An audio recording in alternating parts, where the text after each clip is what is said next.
lemon cake.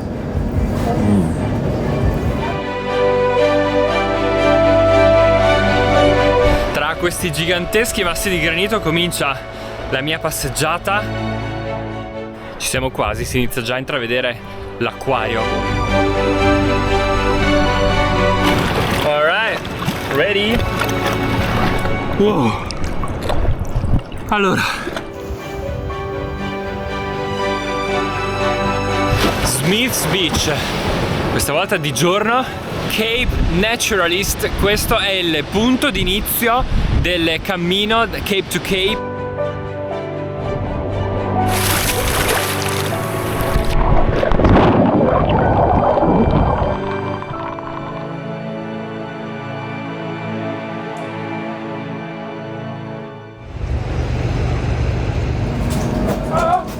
L'alba questa mattina è bellissima, chiaramente non sorge sul mare da monte, ma comunque illumina il cielo con dei colori sull'oceano stupendi.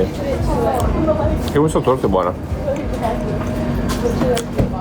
Oggi bisognerà fare un po' di trekking, sempre nella regione Western Australia, per raggiungere una nicchia di paradiso sottomarino.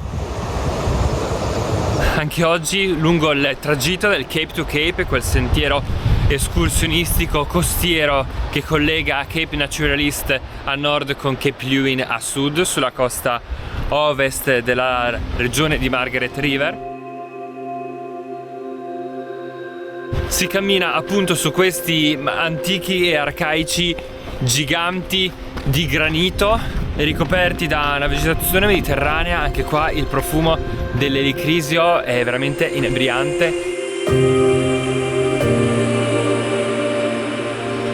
Il gorgheggiare dell'oceano con le sue onde che si scontrano contro i massi, ed è un posto dove vengono a fare jogging gli abitanti del posto, come si vede in questo tratto.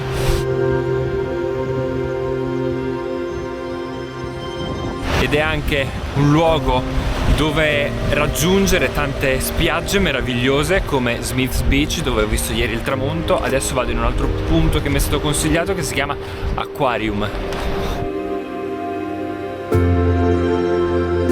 Non posso fare a meno di odorare l'elicrisio, è una fragranza buonissima, è qualcosa a metà tra il timo e il rosmarino.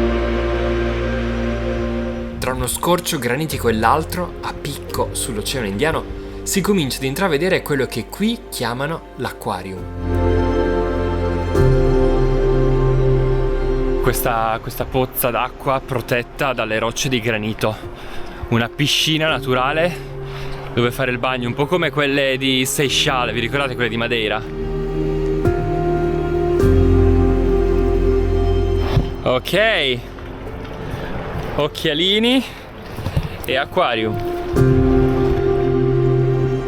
Un lembo roccioso protegge questo specchio d'acqua dalle onde dell'oceano, un luogo selvaggio, non accessibile a chiunque. Sono pronto per immergermi per la prima volta insieme a voi. 3, 2, 1. Non avevo visto né video né foto prima di giungervi. La prima impressione? Wow!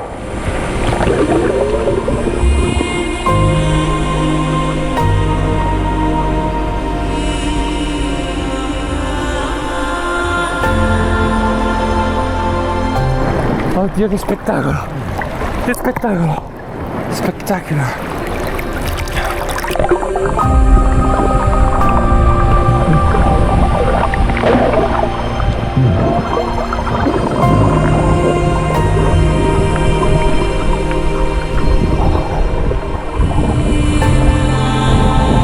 Sono le 9 del mattino e ho fatto una delle nuotate più belle di tutta la mia vita. È un acquario pieno di pesci, meraviglioso. Vi ricordate Smith's Beach e il tramonto che mi sono goduto in prima fila da solo? Eccola di giorno, con quest'acqua azzurrissima, meravigliosa. E di nuovo la vastità degli spazi del Western Australia, dove la densità abitativa è così bassa che è sempre possibile trovarsi i propri spazi lontani dalla gente. Ho incontrato queste due adorabili signore di Perth sulle scalette per scendere sulla spiaggia, che sono innamorate, come tutti quelli che ho conosciuto qua, della loro terra, e mi hanno detto hai cominciato dalla parte giusta dell'Australia. Mi sono preso un fish and chips a Dunsborough, che è questa graziosa cittadina sulla costa sempre della di Margaret River, dove ieri sera dopo la cena, dove ho mangiato un ottimo canguro, sono andato sulla spiaggia e oltre alla stellata, una stellata bellissima, ormai sono diventato espertissimo a riconoscere la Croce del Sud, c'era l'acqua dell'oceano che era ferma ed era incredibile come fosse l'oceano, era proprio placida. A un certo punto qualche cosa ha interrotto il suono del silenzio, ho sentito come degli sbuffi dall'acqua a cadenza regolare e mi hanno detto dopo, nonostante io non vedessi nulla perché era buio, che erano balene, perché questa è la zona in cui transitano le balene, possono arrivare anche fino vicino a riva. Io l'ho sentito, secondo me erano sui 20 metri dalla riva. Cape Naturalist, questo è il punto d'inizio del cammino Cape to Cape, 130 km, tendenzialmente tutti iniziano da qua, dal capo più a nord, per poi scendere verso quello più meridionale.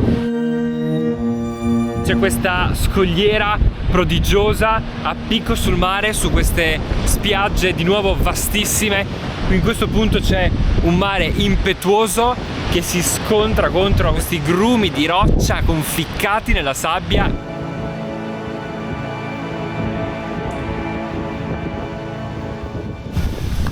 Mi piange già il cuore perché questa è l'ultima spiaggia, penso, che visiterò nel mio viaggio nel Western Australia. Bunker Bay Beach si sta aprendo proprio adesso di fronte a me con il suo azzurro invitante. Ah, una nostalgia canaglia, come diceva qualcuno.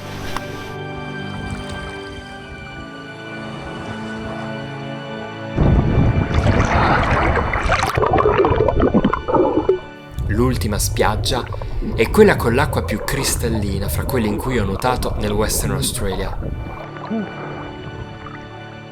Ah, spettacolo! L'ultimo bagno. Western Australia ritornerò, questa me l'ha promessa.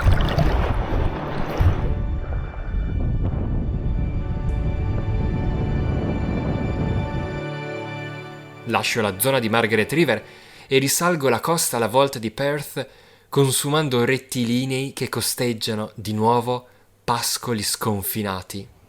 L'ultimo sole si posa su Mandurah. E con questo meraviglioso tramonto da Mandurah si conclude ufficialmente il mio viaggio nel Western Australia. Vi ho mostrato delle meraviglie naturalistiche pazzesche, ma ciò che mi resterà più nel cuore è soprattutto l'adorabile accoglienza della gente. More than 50 different efforts. I had them for lunch. Dunque, tirando le somme di questo viaggio nel Western Australia, abbiamo visto come in questa terra, nel raggio di poche ore di auto da Perth, si va da deserti mozzafiato a spiagge immacolate, foreste pluviali millenarie, il tutto condito da un cocktail di storia e cultura.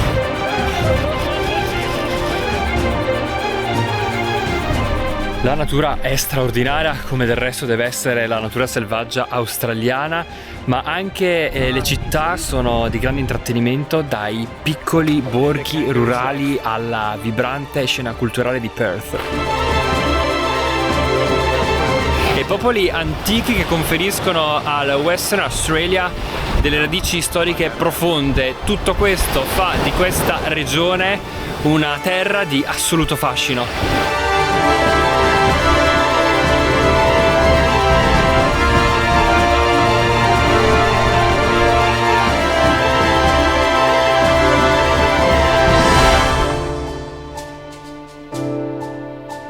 Continua a viaggiare, iscriviti al canale YouTube Un Reporter in Valigia.